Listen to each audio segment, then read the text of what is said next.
Terrace garden बनाना farming. Garhwal नाम के गांव में चावला नाम के एक साहूकार का घर था।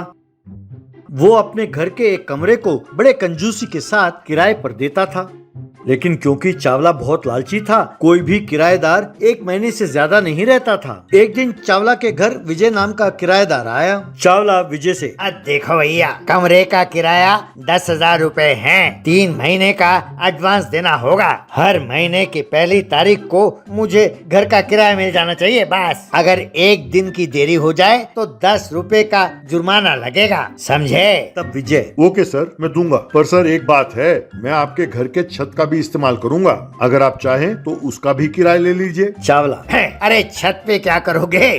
लौटनी खाओगे क्या? विजय, सर आप बड़े मजाकिया हैं, पर मैं आप जैसे तो नहीं लौट सकता ना सर। मुझे पौधे उगाने का बड़ा शौक है सर। मेरी इच्छा है कि मैं केले के पौधे, आम के पौधे और कटहल के पौधे उगाना चाहता हूँ। यूं कह रहा था कि तभी चावला की पत्नी पूनम वहाँ पहुँची। और पूनम, सुनो जी, मुझे भी पौधे उगाने का बहुत शौक है। आप उसे छत इस्तेमाल करने दीजिए ना। चावला, अरे भगवान, तुम समझते नहीं हो। अरे घर के छत पर अगर पौधे उगाए तो घर का सत्यानाश हो जाएगा, जानती हो? तब विजय, सर आप टेंशन बिल्कुल ना लें, मैं सिर्फ मिनिएचर प्लांट्स उगाऊंगा। इन छोटे पौधों में ही आपको केले के गुच्छे मिल जाएंगे सर।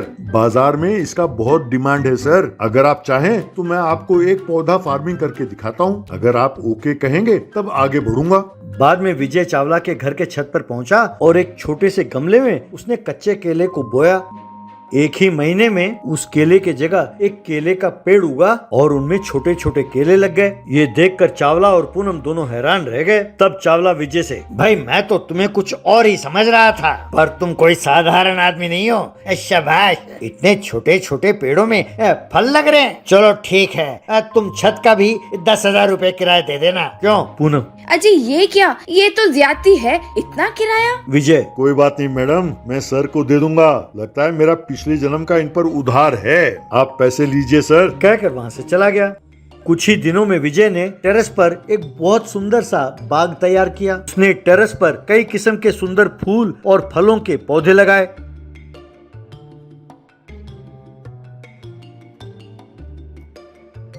विजय के क्यारियों को देखने के लिए आस पड़ोस की औरतें आने लगी। कुछ ही महीनों में उनकी विजय के साथ काफी अच्छी दोस्ती हो गई। इतना ही नहीं, वो विजय के पास से पौधे खरीदने लगी।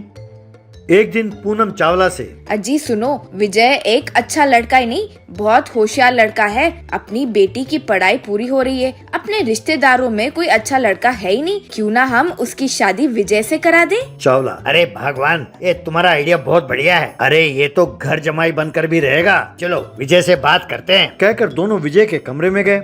अंदर जाकर देखा तो विजय के कमरे में कोई सामान नहीं था। इतना ही नहीं, उनकी नजर एक खत पर पड़ी। पूनम वो खत पढ़ने लगी। हेलो कंजूस चाचा और पगली आंटी, मैं आपका विजय हूँ। मैं जानता था कि आप मेरे लिए आएंगे, पर क्या करूँ, आपके आने से पहले मैं ये कमरा खाली करके जा रहा हूँ। जाते जाते आपके घर के सारे जेवर और पैसे लेकर और साथ ही आस पड़ोस की आंटियों से 50 लाख रुपए कर्ज लेकर यहाँ से भाग रहा हूँ। बाय। आप मुझे ढूंढने की कोशिश ना करना, मैं आपके हाथ नहीं आने वाला। यूं लिखा था। तब पूनम, अजी सुनो, ये तो चोर निकला। चलो अपने जेवर और पैसे ढूंढते हैं। चावला, अरे जाने दो भगवान, अगर हम इसे अपना दामाद बनाते तो ये हमें भी चोर बना देता। हमारी बेटी की तकदीर अच्छी है जो इससे बच गई। और सुनो, वो कह रहा है कि सबसे उसने 50 लाख रुपए का उधार किया है। सबसे कह दो कि हम नहीं जानते कि वो कौन है। अब मेरे अकल ठिकाने आ गए। अब से मैं किसी को अपने घर किराए पर नहीं दूंगा। ऐसा कहा।